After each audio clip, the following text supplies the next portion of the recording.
Hello all, welcome back. This is the fourth lecture with projectile motion. In today video, I will talk about how to solve problems involving projectile motion. Okay, I will try our best to see how far we can go in 29 odd minutes. Right now, to solve motion of means solve the questions of projectile, we have to understand the things properly, like what is projectile and so on. So these are the following things. Projectile is two-dimensional motion, so you need to draw origin. Okay, so you need to select origin. So any questions of kinematics, okay, maybe projectile, maybe one-dimensional motion, so origin selection is very important to solve it. Second thing, x and y equations we need to set up, and this equation we need to set up for t equal to 0 and time t. Okay, so origin we have to select, then we have to write x and y equation for some initial from where it is launched and at time t. Then while studying x and y, we have to treat them independently, like whatever happens along x will not affect y. So you basically, this means that you have to treat x and y independently. Okay, so if you can write the equation along x and along y, you have to judge them independently. Now x and y are of course related, and they are related through time. So as the time is changing, x and y are changing, right? So if you can write these things, so solving projectile questions, if you can write origin, you can write x and y equation for this and any time t. Now whatever happens along x will not affect y, means x and y are independent. Okay, x and y are independent. So these are the steps, and let us solve some questions to use all these ideas. Okay,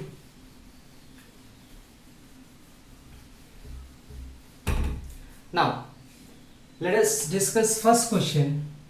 Question 1.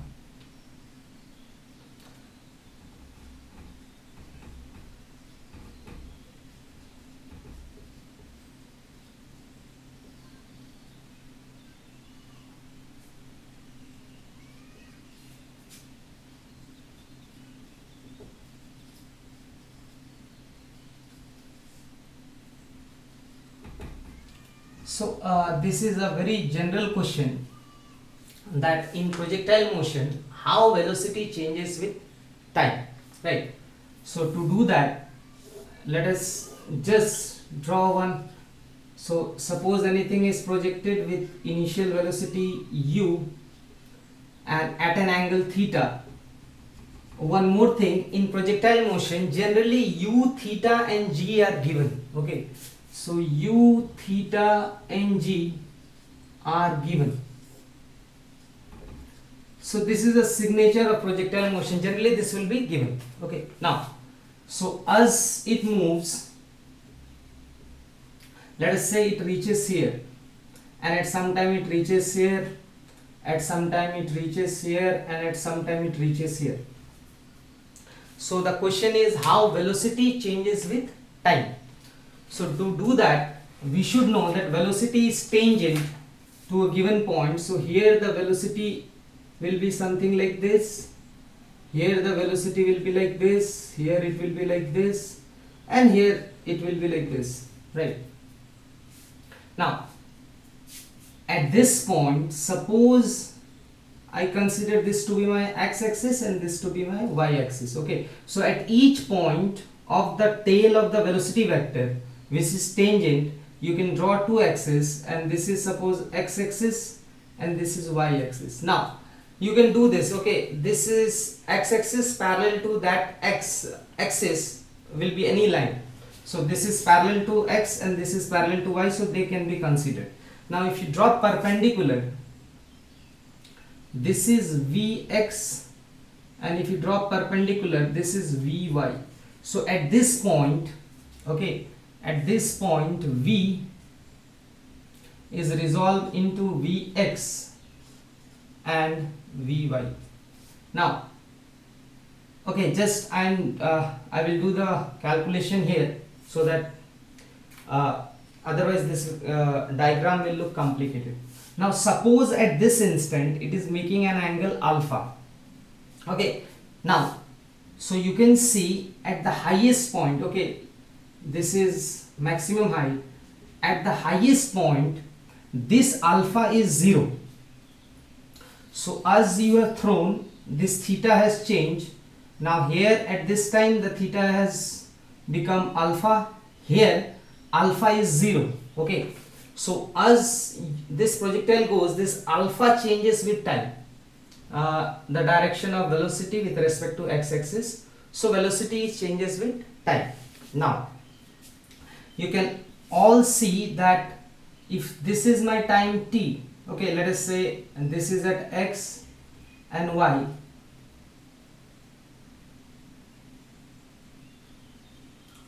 okay, this velocity is the velocity at x and y, the coordinates are x and y, and this angle is alpha.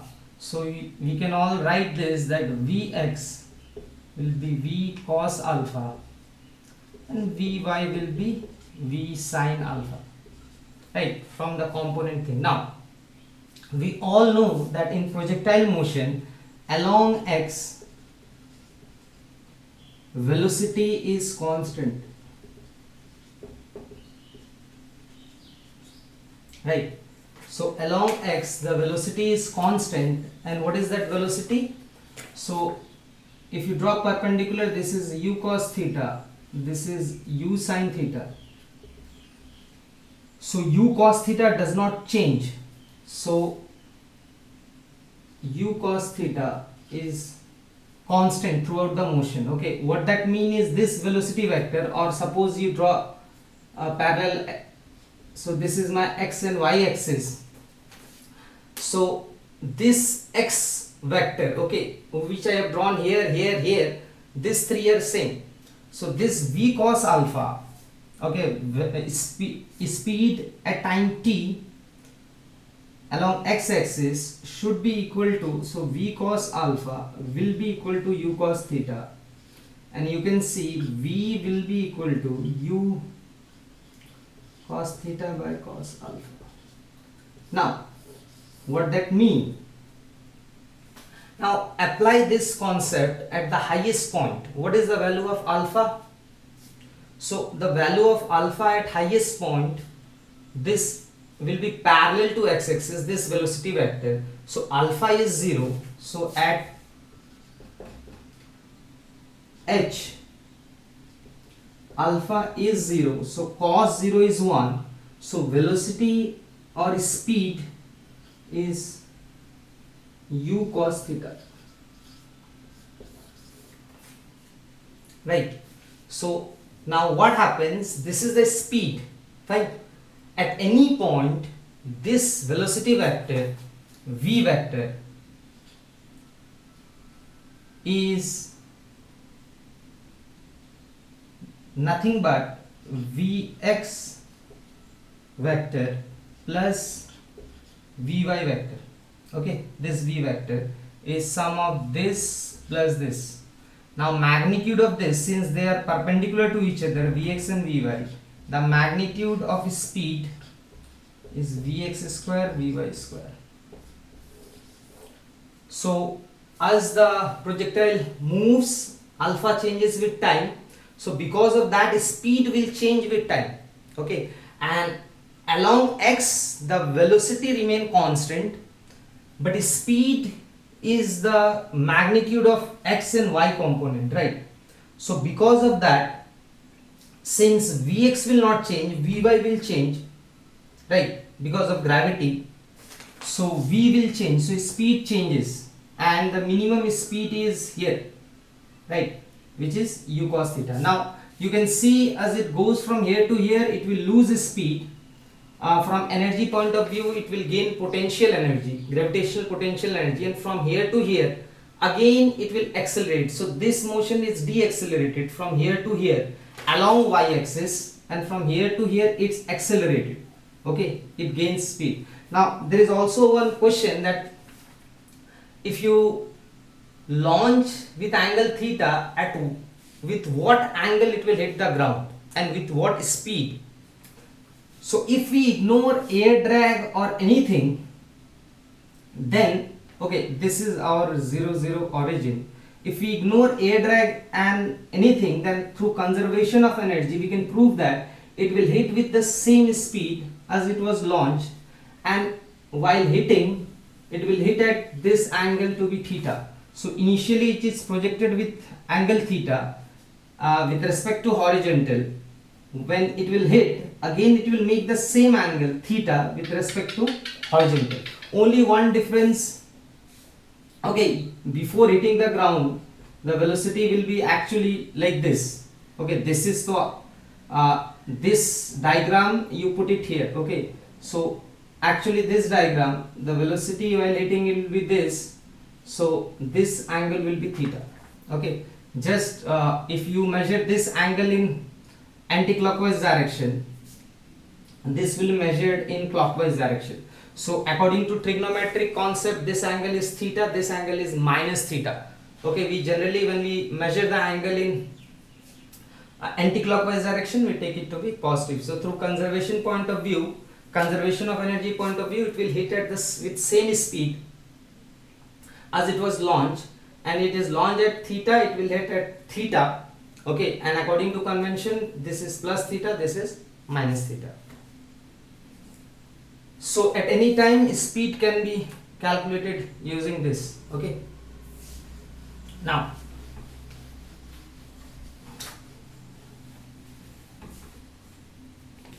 the next question we want to discuss is,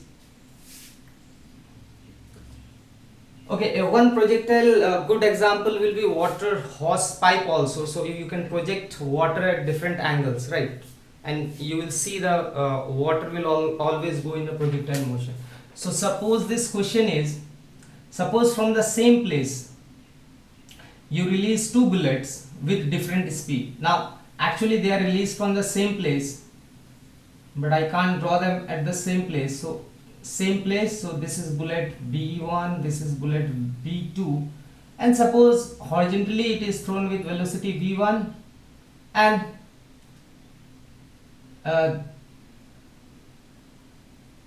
this is launched with velocity V2. So and the vertical height is same. So you have two bullets fired from the same place at the same time. So now the question is, which one will reach ground first?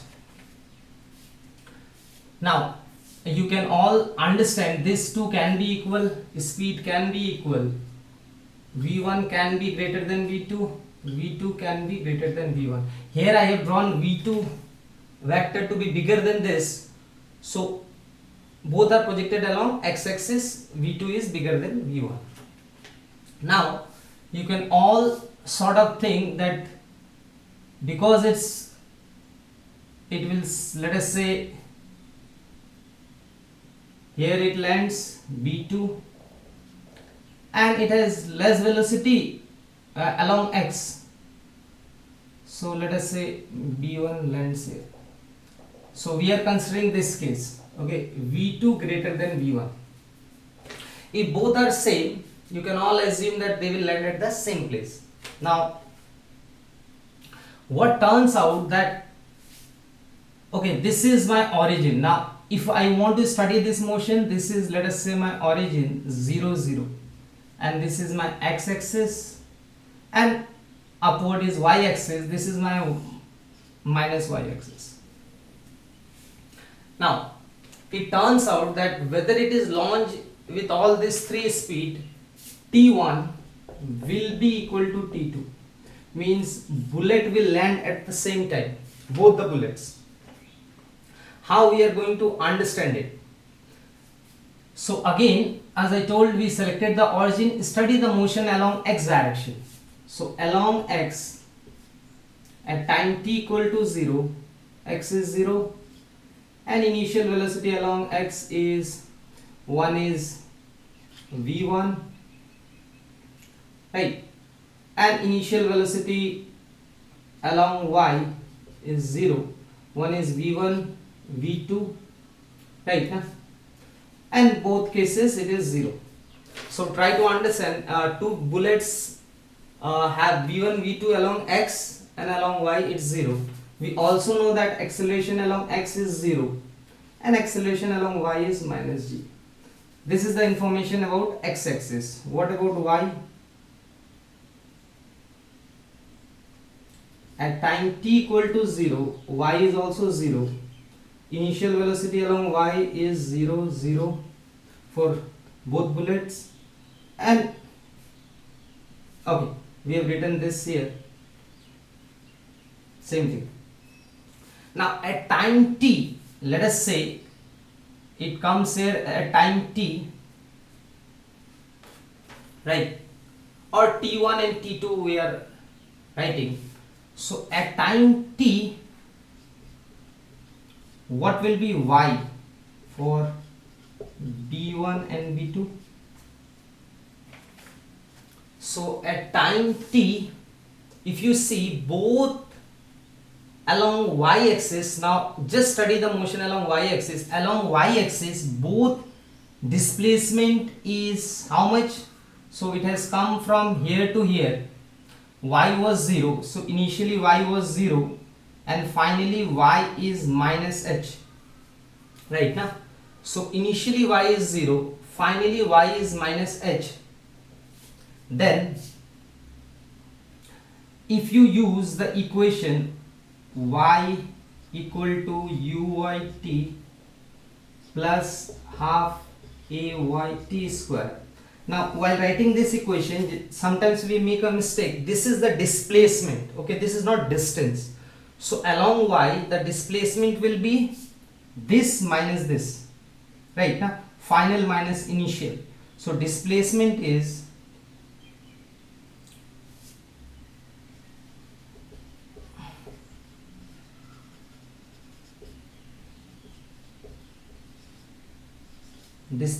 along y is minus h minus 0. Try to understand, just y final minus initial, okay, displacement is calculated like that only.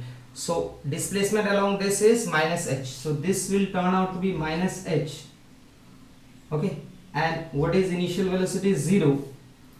Ay is minus g,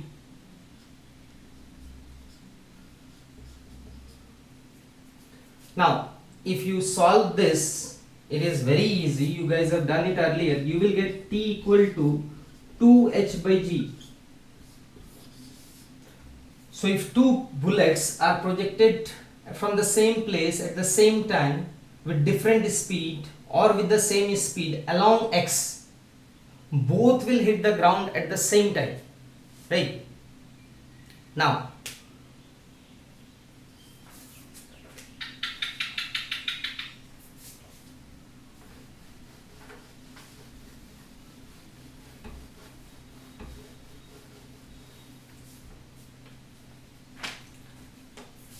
in question 3, we have a bullet fired along x-axis and there is a target here, okay, it may be anything, but both are at the same level and it is fired, let us say from the ground, it is fired at a height h. So a bullet B is fired to hit this target, which is placed on the same level, horizontal level, okay, x is same for both, y vertical height is same for both. Now the question is whether this bullet will hit the target. So the bullet is launched horizontally with velocity u, let us say. Now we all know that it will have a projectile motion. So it will go maybe like this. If it is fired with very low speed, it may go here. It fired with very high speed, it may go here. It is fired with very high speed, it may go here. Now try to understand, we are assuming that the bullet and target are a bit far away, okay, measurable distance, like it's not like this much. So if you let the effect of gravity comes into play, you need some distance, okay, and whatever is the distance, gravity will bend the thing, so this bullet will not never hit the target in this case. Now if the answer is, since h is greater than 0, right, now height is more than 0, this one, so no matter what you do along y in time t, okay, it will be displaced. So this distance or this distance or this distance, it will bend, and that bending is nothing but is given by this y equal to, in our case if we consider this to be origin 0 0, then I will get, suppose I am tracking this one, this is y, right, so displacement of this is going to be, you can see this is y, minus y actually, because this is origin, this is my minus y axis. So let us just track this one. So its y is going to be minus y, the displacement, right? So minus y, and this is going to be minus half gt square, right? Initial is 0, final is minus y, so displacement is this and this is this. So t, in time t, it will bend by 2y by g. So right now it doesn't matter how fast you hit if the distance is measurable. Like I guess you can understand, we are not we are throwing something, it will always bend. So unless this h is 0, okay, means let us say both are lying on the ground, or you think like a carom board, okay, so unless that is the condition, both are, there is no y involvement here, this will never hit a target.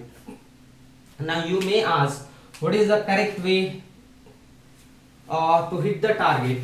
So your answer will be, if you project it, so this is your bullet, if you project it like this, it may land on the target like this. This will be the correct way to do it. Now the same question,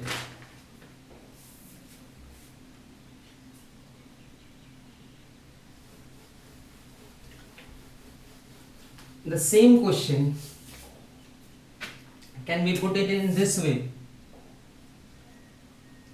that suppose the bullet is fired along this and target, so as the bullet is fired, the target goes under free fall,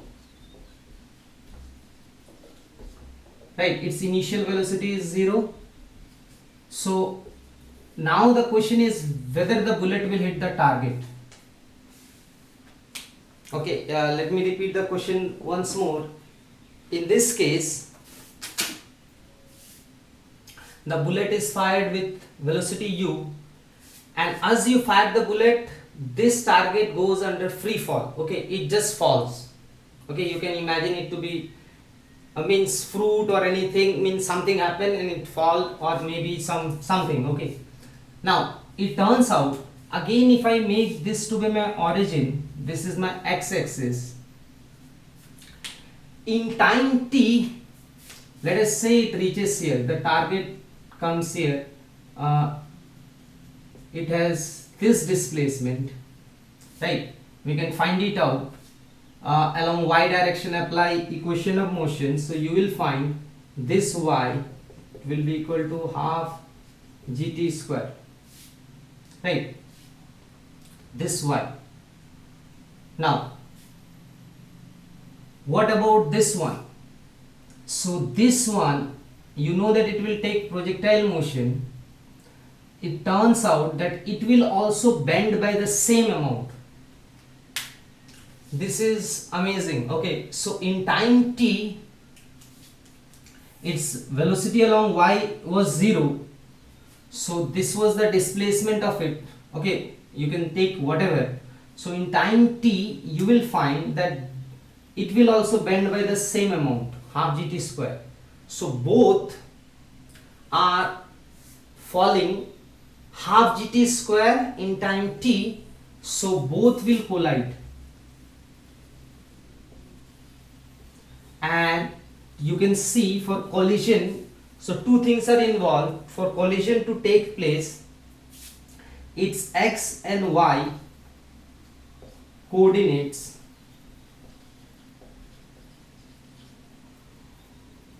will be same for a particular time. So for any collision to take place, this x, okay, this is the x thing, whatever is the number, so x is the same, then along y is also same, so they will collide at, let us say, x and y, where x is this much and y is this much. This y is same for both, so both will collide. Now because of restriction of time, I will tell you one more thing, that even suppose the bullet was fired, suppose the target is here and bullet is fired at an angle theta with speed u, so you all can understand that the bullet will bend, okay, whatever is the path. So when you fire a bullet like this at an angle theta to a target, it will never hit. Depending on the speed of the bullet, it may go like this, it may be, okay, it may go like this, but it will never hit the target, because again, given this distance, it will bend. If you throw anything under gravity, when gravity is there, it will bend, so it will never hit the target. But the most interesting part happens if this target, when this bullet is fired, if the target falls, okay, if the target falls, then it will hit the target. So if this undergoes free fall, okay, then it will fall by half gt square. This bullet will also fall by the same amount, half gt square. So this target will be hit only if when the target undergoes free fall and at the same time this bullet is fired. This used to be called monkey gun problem, right? So sometimes it used to happen that when they hear the sound of the barrel in Africa, where the people were killing monkey, then they will leave the tree and in that time they will be shot. Okay, thank you.